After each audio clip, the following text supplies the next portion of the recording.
have a layer of Innocence, the pink, onto the cabinet door.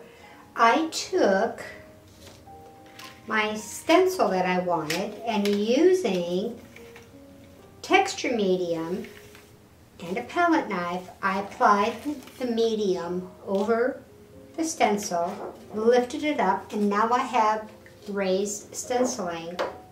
I love these new stencils that are out by DecoArt. They're fabulous. They're a great weight also for texture mediums. Now that this is dry, I'm going to put on one more layer of the pink because this I want to antique once it's dry. So using a bristle brush, I'm going to come over the texture medium and apply one more layer of paint. I could have put the paint into the texture medium, but for this I wanted you to see how that texture medium looks without having paint added into it.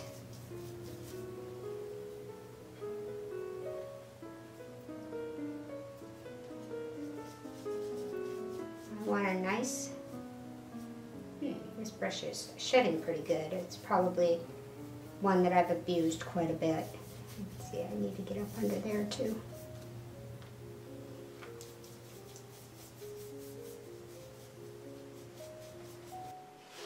This is dry now, and what I'm going to do is make a wash with black paint to bring out the raised stenciling and tone the color down just a tad. And I'm choosing black. You can really use just about any color that you'd like. You do not need much paint. We're going to be using an awful lot of water for this process. So I'm going to take my 2-inch chip brush, and you can see here I've got really not much paint at all on this brush. There it is. It's probably too much that I've got. So I am really going to thin this down. I am just loading. Look at how thin this is. Of course, I think it's hard to see. I'm going to add even more water. I want as little paint as possible for this. So I'm going to begin by stroking it over the piece, getting it into all the corners, especially around the lettering.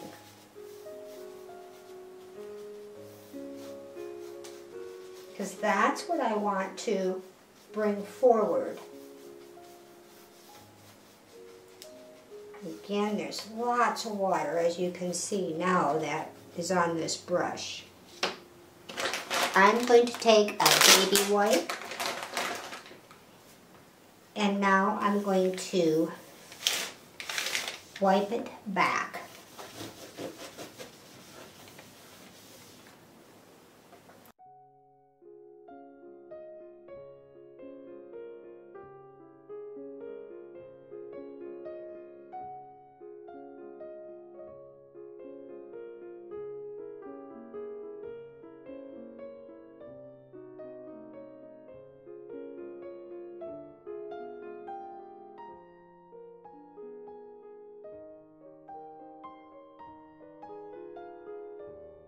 I like the black because I wanted to tone this down.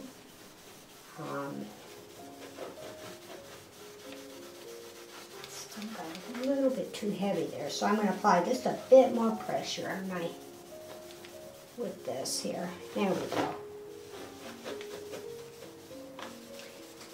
I did not like the look of all that black on there. It just looked too dirty. So what I did is I took some simple green, I sprayed it, and then worked with a paper towel to remove a lot of the excess, and look what it did to my lettering. I really like this.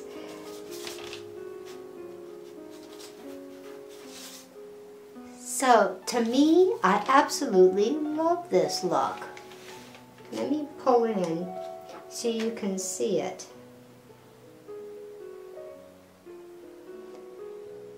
See how all the lettering, it just came forth? It's beautiful. I really like it. So I used Simple's green. I washed on my black paint. After it got on, I decided I just didn't like the way it was coming off with the baby wipes. So I was going to let it dry. And then I thought, no, I don't like it.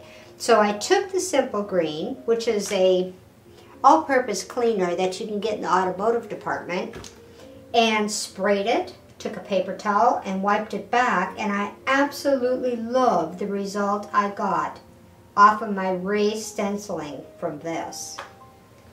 I like how this looks right now, but I think I still want to bring forth a little bit of this raised stenciling. So I'm going to come and lock my stencil back in place over the raised stenciling, and I'm just going to go into this little bit of washed paint I've got and just lightly skim over the stencil and let that just bring forth the stencil just a tad more. I don't want much. Now this would be an easy process if you're doing just some tiny detail work on maybe the side or the front of a drawer on furniture. But I think this would work best as a decorative type look rather than trying to do a large piece of furniture this way. There we go. See how that just brought it forth just that little bit more. And I used just, I mean, really almost no paint in the brush at all. Yeah, I like that.